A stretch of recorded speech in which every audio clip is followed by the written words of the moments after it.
based on Christmas and rocks that are relative to Christmas. You can see that we have here from our friends at Rock and Gem. They have an article here on Christmas rocks. Rubies are a wonderful gemstone that is Christmassy. The colors of Christmas are typically red and green, and the green symbolizes life amidst the dead of winter. That is a ancient celebration where the tree is involved around the day of Christmas was initially on Saturnalia, the day that the days will just start to get longer again after the shortest day of the year. So that is kind of a solar winter solace celebration. Not Christian, but does weave in a lot of the traditions to Christmas. Christmas has become largely a secular holiday as opposed to a Christ-based holiday. And the colors of red and green are significant. Red due to the shed blood of Jesus Christ, which is that saved mankind from the death that we all will face, and the sin that we have because of sin we are dying, we grow old, and if you know the whole story of Adam and Eve in the Bible and all that, you know that Christ Jesus paid the price of our sin, and that was his blood. So that is in gemstones. So gemstones that are green or red and green are of Christmas significance, without giving you a whole sermon on Jesus Christ and the Bible and the history of sin and all that. That's kind of it in a nutshell. So hopefully that is not a path too far, just to kind of talk about why these rocks are green and red, and why they would be of importance at Christmas time, and fun ones to look at no matter what your background. So Rock and Gem tells us about 8 wonderful green rocks that we can collect, but I've also looked up some beauties, special Christmas tree rock, and other neat gemstones, kaleidoscope, jasper, hopefully that's still up. And these are our subjects. We're going to look into watermelon and tourmaline, a lot of fun ones. So we're going to do that. But also, I want to tell you that if you would like more information, let's say you're just new to rock hounding and you'd like a little, a little guide on rock hounding, well, I've got it here for you right here. All the tools and some of the step-by-step stuff that you might need. This goes along with one of our videos on rock hounding, so you could request that. Also, you could find out about turquoise. I have here all the transcripts and stories about turquoise, quite elaborate here. Several pages of information on this Word document, on identifying, visual checks, all kinds of stuff. And this also goes along with a video that you can look at as well. So if you're interested in identifying turquoise, learning about different types of turquoise, there that is. Also, this is really valuable. You want this in your lapidary shop, or if you get a lapidary shop, I can send you this document on lapidary shop stock products list, and you have adhesives and all sorts of different things, fuel gas, solvents, tools, just to give you some ideas. There's the stuff I use for hardening rocks. If you like my videos on hardening rocks, those things have gotten thousands and thousands and thousands of views because they're very popular. Not a lot of people know how to harden rocks that are soft and or repair rocks, but I've got it all right there. Some of these links are kind of old here, but anyway, all this information, chemicals, and different things that you could stock in your shop, I will give you that. I also have another one that I didn't pull up that is on where these different rocks and minerals got their names from, with some good information on those rocks and minerals. So that's another handout that you can have. All you have to do is email me at radicalrocksusa@gmail.com, and no strings attached. I'm not going to spam you or anything like that. Don't hardly ever send out any emails. So right now, be surprised to get one once a month or even less than that. So I just don't send out many emails to my list. But check that out. Okay. Here is a good guide, too. This is actually the Federation newsletter, the Northwest Federation newsletter. So, why would you want to sign up for the Northwest Federation of Mineral Societies, or any of the Federation of Mineralogical Societies, or the American Mineralogical Society? Why would you want to sign up to those? Well, you might get some of these cool emails with information on them to tell you about this organization, um, different activities that are available. Of course, they do want to have paying members if they can, but you can get a lot of these handouts for free. Um, I can't remember exactly what was in this one because it's been a while since I read it. I wanted to share it with you last month, but I forgot. So there's a retreat here that they have where there's a faceting class. Wouldn't that be cool? So it is held September 1st through September 7th. Also, there's something that begins on March the 1st where you can learn out how to facet. I mean, how cool is that, right? Stamp collecting for rocks, that's something different. You can see here, there's a bunch of mushrooms made out of rocks. There's a flower thing made out of rocks here. So there's a big convention for the Mineralogical Society. It's already over. I think that was back in October. But here's some of the news here that they have going into 2025. You got the Idaho Gym Club. That's something I would be interested in, being here in Idaho. You've got these other mineral shows here. Pretty cool. All that stuff that you can check out. Washington. Yeah, looks like that's a lot of my area up here. Rock of the Month, wolfenite. So here's an article on wolfenite, the mineral from very, very popular in Arizona. It's official mineral of Arizona. I would have thought that'd be copper, but or turquoise. But Arizona Red Cloud Mine, this is an area that I have been around, that the tailings and stuff. Friends of mine have. You can find little wolfenite specimens on the ground sometimes. They do get weathered away and fall apart. Here's some other specimens from a collection here. Wolfenite from Cochise County in Arizona. Wolfenite here from Chihuahua, Mexico. And then here, a beautiful specimen, excuse me, from the Red Cloud Mine in Arizona. So, anytime you get someone to send you an email that has information, new gems and minerals, to me, this is a plus. It keeps me current in what's going on, different activities and things like that. So sign up for some of these clubs to be on their email list, and then become a paying member to your local club at least.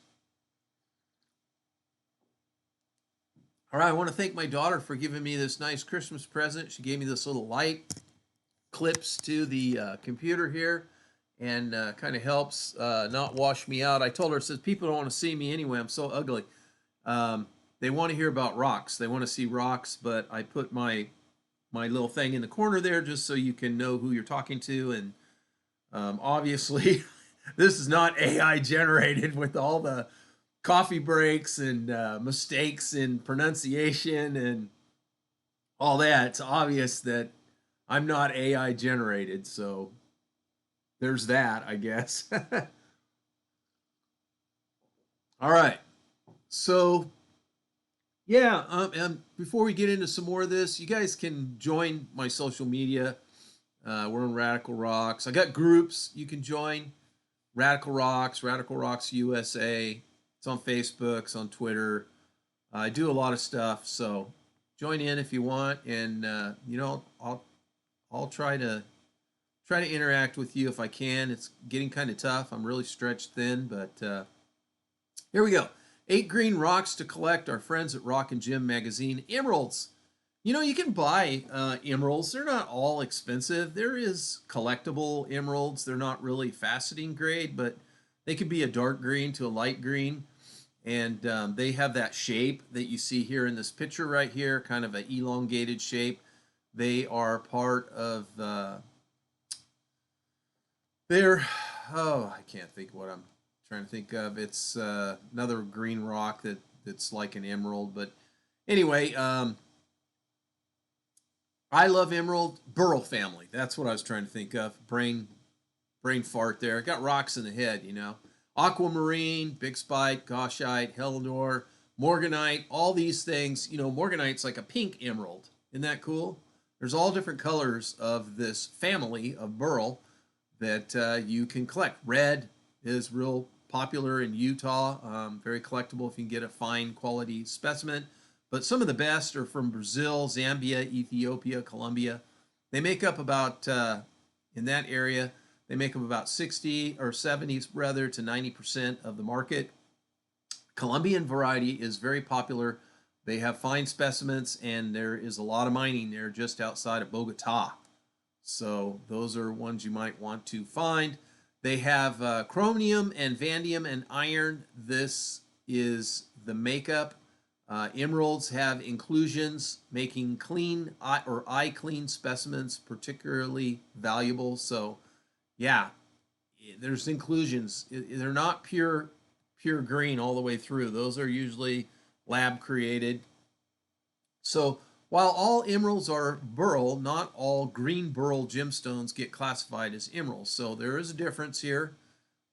It has to do with its chemical component.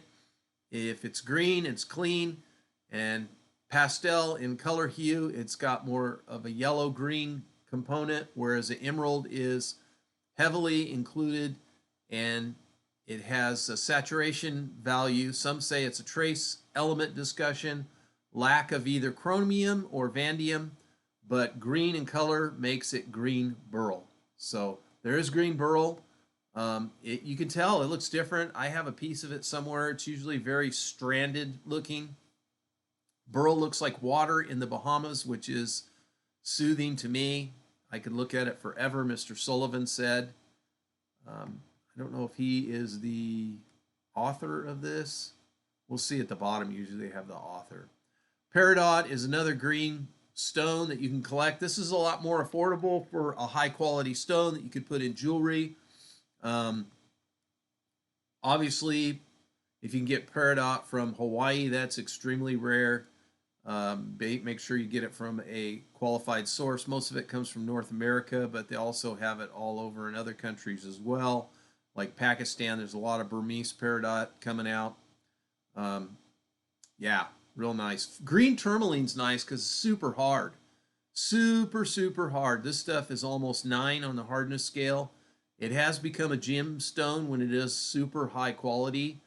If it is just real common and plentiful and has inclusions and stuff, it's really not going to be treated like a precious gemstone. It's going to be treated more like a semi-precious gemstone.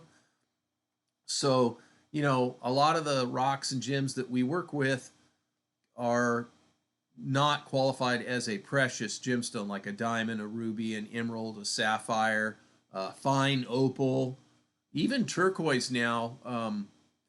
You know, even though it's not a crystal type, it can be very valuable and very expensive. Very. But anyway, we're talking about green stones today. I love tourmaline. I've been to some tourmaline mines. I've got a couple videos where I did tourmaline mining at the Ocean View mine, I believe it was, and you can look those up if you want and see all the minerals that I was able to mine over there. So Tourmaline, again, Brazil, Nigeria. San Diego actually was the source of lots and lots of tourmaline. The Oceanside, Ocean View mine, and there's another mine there. I think I've been to both of them. But yeah, Parabola, that is a real blue color, super valuable. Cat's eye tourmaline, if you can get cat's eye tourmaline, um, it is amazing. I've got some blue cat's eye and I've got some green cat's eye, and I've made some wonderful cabochons for my wife, and I made one for my mother-in-law because I love them both very dearly.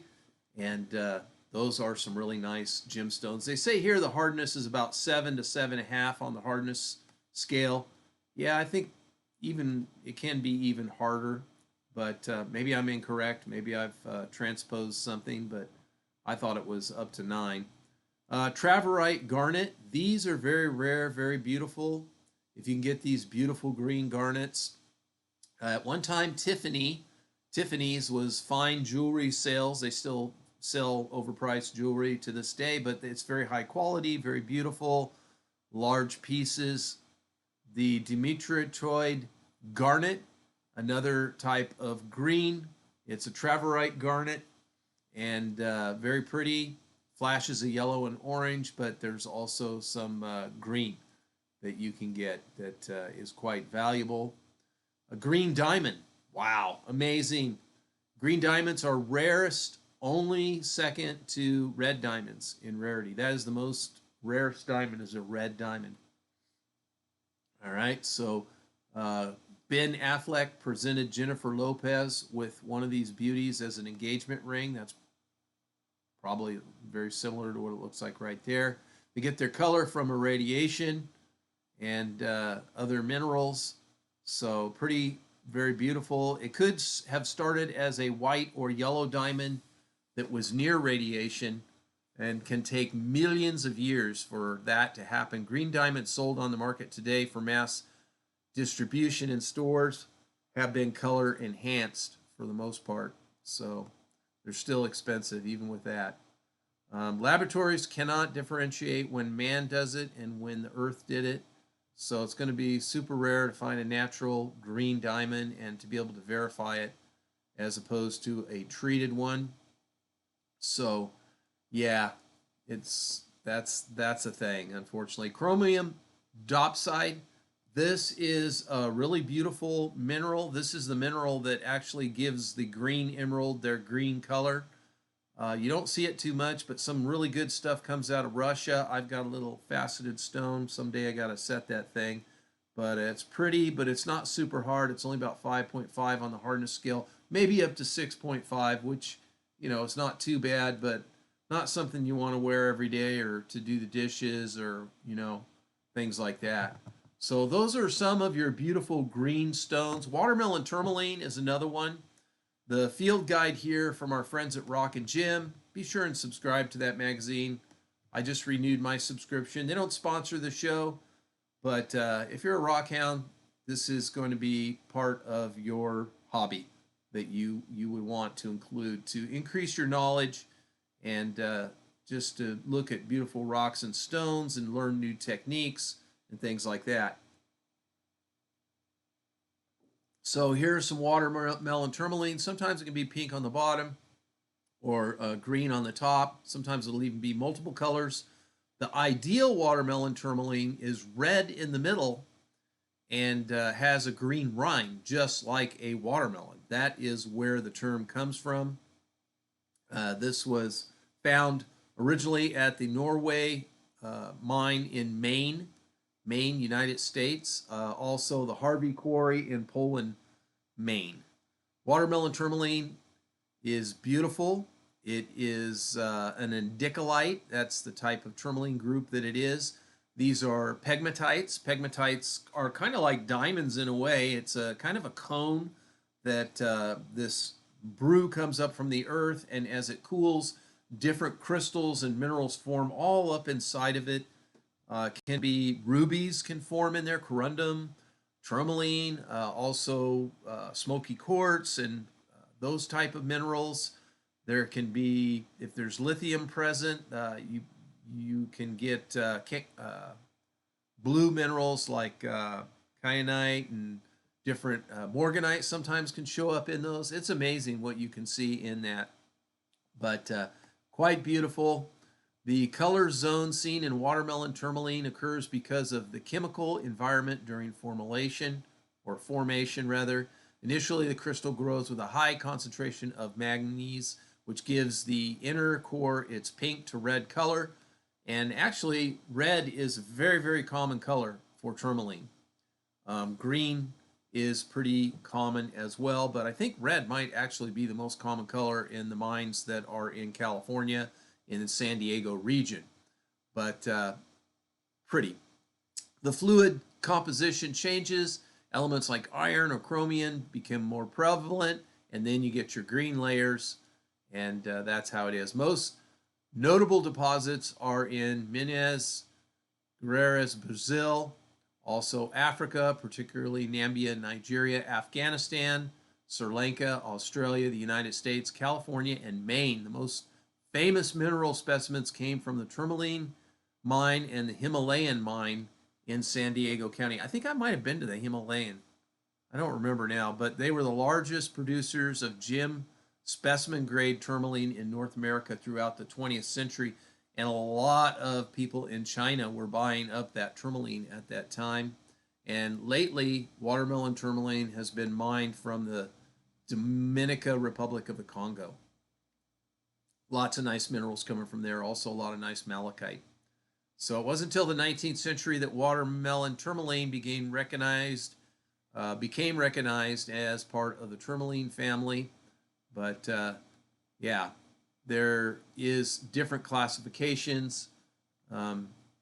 Scroll is one, which is typically just kind of black, but the whole tourmaline group actually is composed of 44 different specimens. So there's a lot, but we're concentrating on Christmas type rocks today.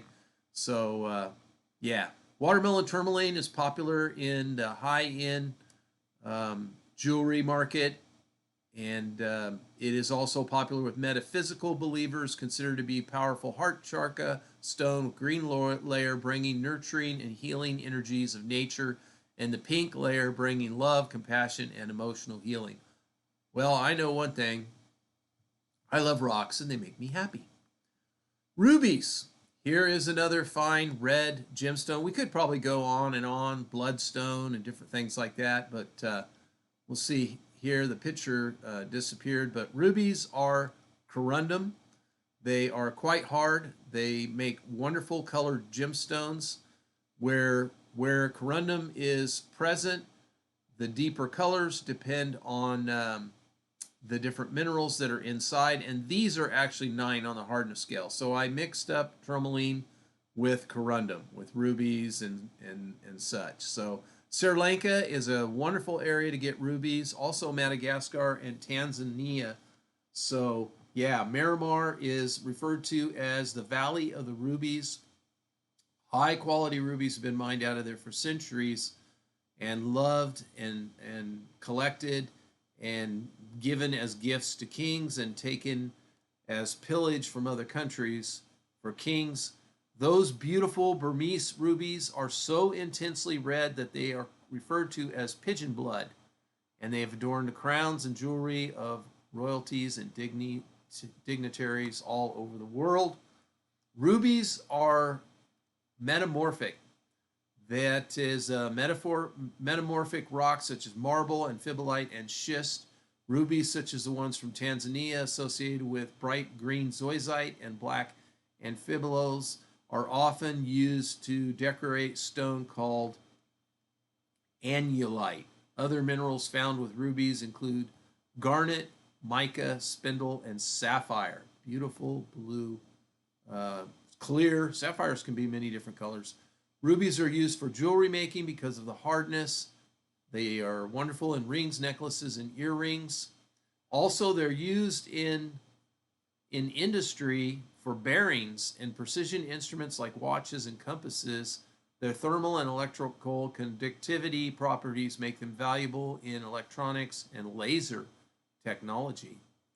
So some cultures believe rubies enhance vitality, passion, courage, provide protection against negative energies, and they are the birthstone for July. Some beautiful rubies of significance is the Black Prince ruby, which is 170 carats. It's huge, but it's not actually a ruby. It's a spindle. But for decades, they thought it was. It adorns the imperial state crown of England.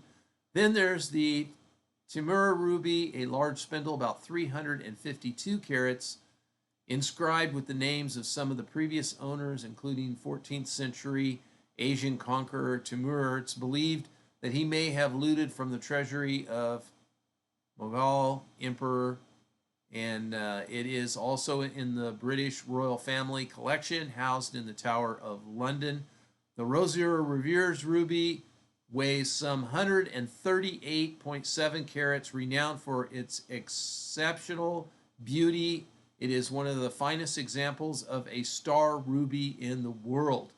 So this would have a beautiful star formation in it. All right. Christmas tree, kaleidoscope jasper slab here. Found this for sale on lapidarycentral.com when I was trying to find some other interesting Christmas type rocks. Thought it was quite beautiful. Christmas tree kaleidoscope was one of the first varieties of kaleidoscope ever found. A unique complexion of green and red resembling lights on a Christmas tree. These are slabs here that are selling for about 18 bucks on up. It was discovered only in 2007, 2008 on a prospecting trip with Dale and his two sons. The author here, Derek, Derek and the author here in Oregon. The deposit quickly proved beyond a doubt that it to be one of the most significant deposits. Has different varieties and color patterns, and the quality jasper and agate kaleidoscope comes from many different patterns and varieties. The majority of this is a bogwood formation, often containing pieces of wood debris and other organic materials. There's over a dozen varieties from different deposits on the mines, and each year mining they find new stuff. So this is all claimed up. I don't think you can go over there and go get it, but yeah, they're still mining it and bringing some freshly dug material to market. So if this is something you're interested in, you can go to this lapidarycentral.com and look up Christmas tree kaleidoscope jasper. I cannot vouch for these people. I do not know them. I just found it in my quest. Now this stuff I can vouch for. This is thulite. It is said to be a variety of zoisite, which is interesting because zoisite would be a ruby. But the thulite that is in Southern California, I don't think it is a zoisite. I think it is it's like a marble. And it's very green. And I thought I had it here, but I am not seeing it. So I need to maybe look at this. It's in Lovick. So yeah, I don't know what happened here, but I think I may have pulled up the wrong one. Let me see if we can find it. It's in the Mojave Desert. I believe it's the Highway 40. Yeah, here we go. This should have there's all kinds of minerals in Lovick. You can get all kinds of jasper. Actually, I've done quite a few videos on going to Lovick and collecting jaspers and minerals. I don't know that I did anything on the Christmas tree materials, but I have some out in the garage, and hopefully we get some pictures of this here. But it is very well known. If you go to the Orange Belt Mineralogical Society in San Bernardino, California, they have field trips that will go up to these areas, and possibly they can show you where you can get some of this Christmas tree thulite, which is soft and easy to work with. It is very green, and yeah, I'm not seeing it here, but maybe we can back up and try to find So reef mines. It was a mine at one time, so people were actually digging up the materials. This kind of looks like it could be it. It's very close to the highway, but I don't know if they're going to have any pictures here. But it is a red with a green background and easy to work on. So yeah, I'm not really seeing anything too spectacular here. You could look up Christmas tree thulite. Christmas tree, THU. I guess it's LITE, something like that. Let's see if anything pops up. And yeah, they're not really showing it, but it is real pretty, like a rich green, dark green to a limey green with a red, not all ruby looking like that zoisite.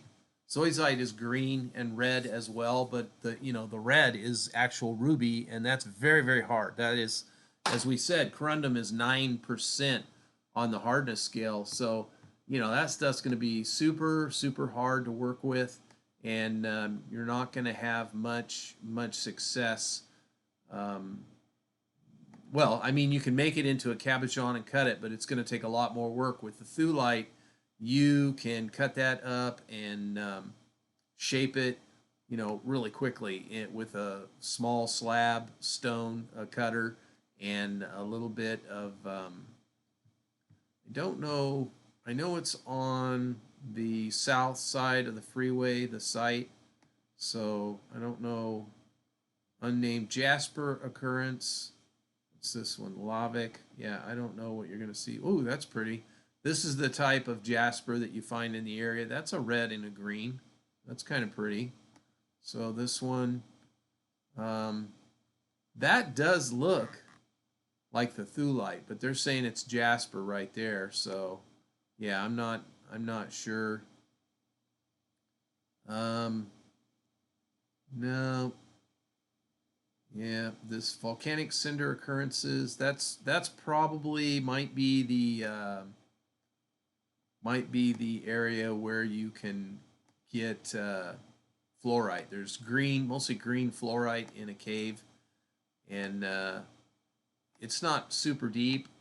At least if you just go in the first mouth of it, you can get the fluorite right off of the cave there. So, it's right in the town of Lavic. You drive up the hills past. There used to be a Dairy Queen on the off ramp for that Lavic off ramp, and then the outer highway. You drive up that, and then there's a dirt road that takes you to the Christmas tree thulite. But I'm not seeing it here. But there you go. Have a Merry Christmas. I hope you enjoy our Christmas edition. Again, if you want any of those handouts, let me know and I will send that off to you. Until next time, remember, rockhounds don't die, they petrify.